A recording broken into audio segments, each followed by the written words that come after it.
and so on. In other words, there are response times, maybe increased response times are required or need to be made available for folks. That's why things like forward collision warning is tunable. You can have it in a very sensitive setting, a normal setting, or a less sensitive setting. All of them are safe, but it's about alerting you, ahead of the average or the average for the more precision or performance driver giving them a less.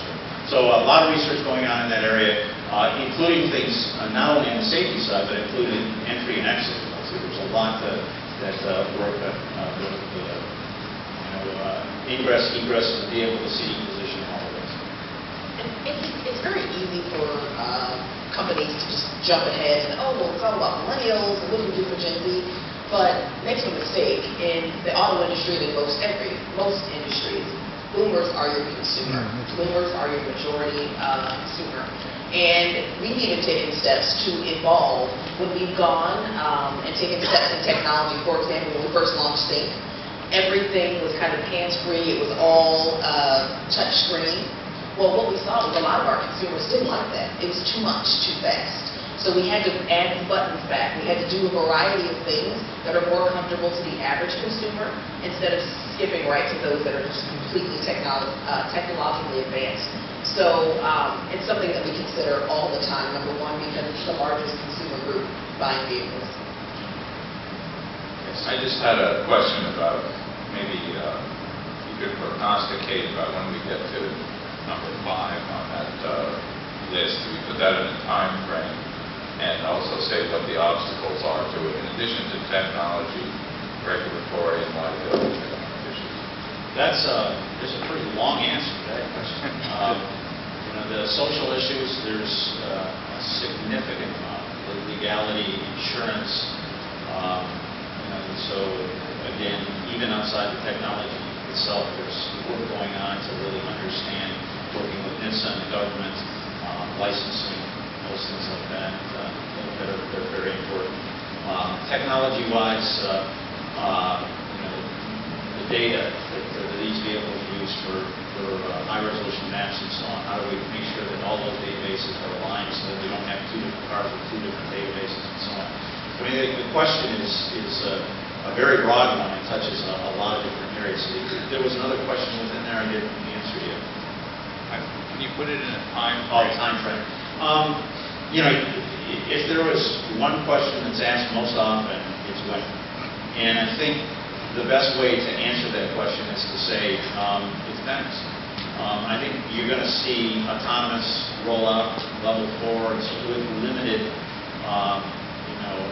scope. So in a geofenced area, maybe it's just freeway driving only, limited access and so on. So you're likely to see those limited situations sooner than later. The challenges, you also asked the question on challenges. Weather is a challenge, right?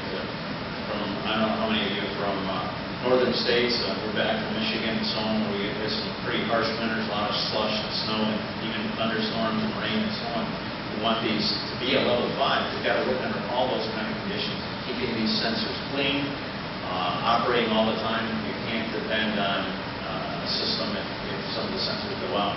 So there's a lot of challenges relative to weather and failure mode analysis and so on.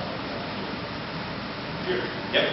So with these time frames, you guys based on, is all this dependent upon like environmental situations such as like cities and states and things like that putting infrastructure into place, or are a lot of these techs able to be put out there and put on the road? Well, there's 2 strategies, somewhat in parallel, but they're also complementary. One you might have heard about quite a bit is called vehicle-to-vehicle communication, vehicle infrastructure communication. That's where one vehicle can talk to another vehicle through something called dedicated short-range communication. And it's situational awareness by transmitting, here's where I am, right? I'm coming toward those kinds of things. Or there's traffic ahead, or there's an emergency vehicle. That depends on the radios, the transmitting equipment being in the vehicle, and every vehicle talking to each other. And that provides a certain level of features and functions without a huge amount of added cost. But the challenge, of course, is you've got to have rapid deployment across lots of vehicles. Just having one vehicle that's searching for somebody to talk to is going to be very helpful. So that challenge is really in deployment. The other channel, the other approach around autonomy says, hey, the vehicle's got to operate independently. It's got to be able not necessarily be talking to some communication phone or even other vehicles for that matter. It has to have the sensors, just like you or I when we're driving the vehicle. We're the sensor package that has got the situational awareness around the vehicle, and then we're making decisions in real time, accelerator, brake, steering, and so on. And so that's the approach that really adds additional sensors to give that complete view of the environment. So you have two of those. Obviously, understanding, of having a vehicle that is totally autonomous, it has to understand everything that operates around it, including other autonomous vehicles, but also vehicles that are not autonomous as well, too. So you've got to train these guys so they understand how humans behave as well. Yes. How many, do you do research like on, what they call murmuration, like where the flocks of birds fly all together, and it says like they track 7 other birds around, and that's enough in a flock. Are you doing any research for locating different vehicles, or just, what we're seeing here is one pedestrian walking out in front of you? Okay, well, I wasn't sure on your flock of birds. There's something called platooning that says vehicles traveling to each other in packs, basically.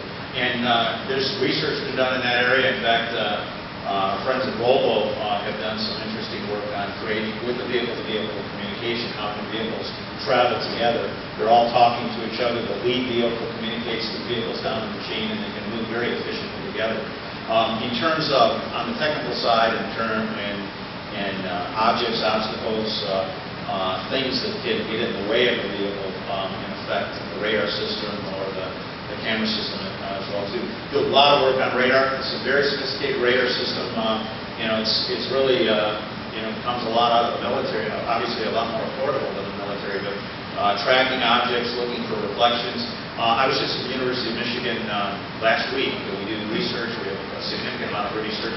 They built an M-City, they call it, with various road kind of conditions, including things like metal grates and the cow crossings.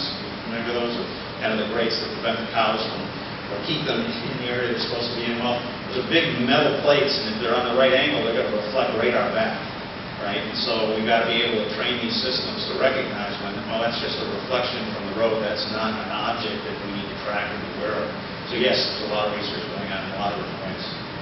I have two pedestrians. Yep. You say, oh, that's dangerous. How do you know? Yeah, and you get a lot of detail in that question, but it has to do with object recognition. So there's a lot of really interesting research work in terms of understanding, me versus that pole, right? You're looking for features, right? Shoulders, arms, legs, and so on. And when you're walking, that's great. When you're standing still, I can look and stand very still like that. It's hard to tell him from the pole, right? There's still things you can do with the camera to be able to recognize that, and that technology is what's built into these systems to differentiate from that's a lot. Recognizing a bridge, the bridge overhead from, maybe a truck or something like that. Yep. So taking that, a couple of these things a step too further, you're talking about the car-to-car communication thing. What about the car to the driver? And I'm asking in relation, unfortunately, occasionally you hear about somebody that had a heart attack from the driver. But my concern is more into something along the lines of the beginning stages of Alzheimer's. You're still quite capable of driving, but occasionally there may be an issue. Are you looking at how the car is going to interface with the driver in that regard? I'm going to, if you don't mind, I'm going to expand that back up or take it up a notch and just talking about human-machine interface overall, because that's very, very critical. How do you engage these systems? How do you engage with the driver to create an experience that is intuitive, easy to use, recognizing in the particular area you're talking about is some of the work we've done in health and wellness. Right? We looked at, for example, diabetic patients, right, and insulin, that they have insulin pumps and so on, and they have a diabetic attack and so on. Should we do some monitoring to provide some kind of indication, emergency indication? And talk about autonomous vehicles being able to pull over to the side of the road and call emergency if the driver somehow, has a heart attack or an attack from a diabetic attack and so on. In the research stage, we don't want to make this a medical device. We have challenges. We've got to meet a lot of regulations, and on top of that, adding it into a medical device. But if there's ways that we can monitor to understand the state of the driver, we do some things in drowsiness. Drowsiness is also a big contributor to accidents and fatalities. We already do today, looking at the cam, looking at the front of the vehicle, looking at the lines in the road. We have some algorithms that can tell and say, hey, you're not driving normally. Normal driving. You try this sometime. Be careful. I'm not endorsing it, but try it and hold the steering wheel stiff. Don't move it at all, and you'll see that you can't. You always have to put small amounts of input. It's just very natural way to person. That's how you can tell if somebody's not really paying attention, because they tend to hold things stiff and they're not responding to what's around them. So we do things like that with driver distraction or driver drowsiness detection by looking at how they're driving within the lane. We'll get feedback. Hey, maybe it's time to take a coffee break. Right? Lane departure, lane keeping. Right now you got to keep your hands on the wheel. So if you let go of the wheel, we come back very quickly. We don't see that small torque input to the wheel that you're actually holding onto it, so we come back and say, put your hands back on. Those are small things. I think you're talking about some things that are well beyond that, but those are in research. Well, but even those things, you could take those things to the next step and say, you're no longer driving this car, I'm pulling it over. Exactly. Or, we also have to deal with the issue that, an unanticipated situation occurs. All right? Need the driver to, the mind and the creativity and the expertise of the driver to take control. So we've got to think about how we re-engage the driver. We disengage in autonomous mode, you're sitting back, suddenly a situation occurs where you want the driver to re-engage. A lot of work going on. How long does it take to, when you're disengaged, to re-engage? Okay? Last question. Yes. Yes, sir. What is the main driver on the quest of autonomous driving? Is the market the first one to get there? Because there are implications, big implications in insurance. For example, if my car is driven by a computer and I crash, whose fault it is? Well, there's a couple things. Motivation-wise, it's the safety. Safety. The idea is to create safer roads, open mobility to more people, including those we've mentioned about folks as they get older. I have an 84-year-old father, and he's still driving and keeping my fingers crossed, but I know there's some point in time when his sight and his reaction time, he shouldn't be driving anymore. And removing that freedom is going to be a very, very difficult thing to do.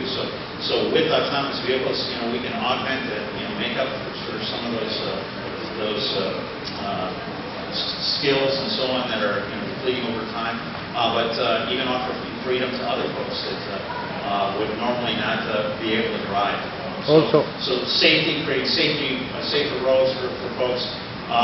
We don't treat this as a race to be there first. We treat this as, we want to create great mobility solutions and solve people's problems and make them affordable for all. Also, there will be implications on less consumption of cars, because if I take my car to work, the car can come back home, I take my kids to school, and then come back home and take my wife to shop. So maybe it will be less market for cars, and the other problem is it will create a huge unemployment. All the drivers for hire will be out of a job. There's interesting on that, because there's a lot of dialogue and discussion that goes both ways on that one. Because if we can create more efficiency, we can also put more people on the road, right? So it isn't necessarily an automatic conclusion that there will be many less cars, right? If we can, a lot of reasons people don't drive cars is because there's so much congestion, right? So if we can create a more efficient system of vehicles working together and so on, we can actually free up and allow for more vehicles to be on the road. So Mark Fields will mention that at the keynote tonight and talk a little bit about that as well too. A lot of good research in that area. That's why we are researching mobility solutions, not just cars and trucks. It's always going to be part of our business. But what is the mobility solution look like in the future? So thank you for your time. Now is lunch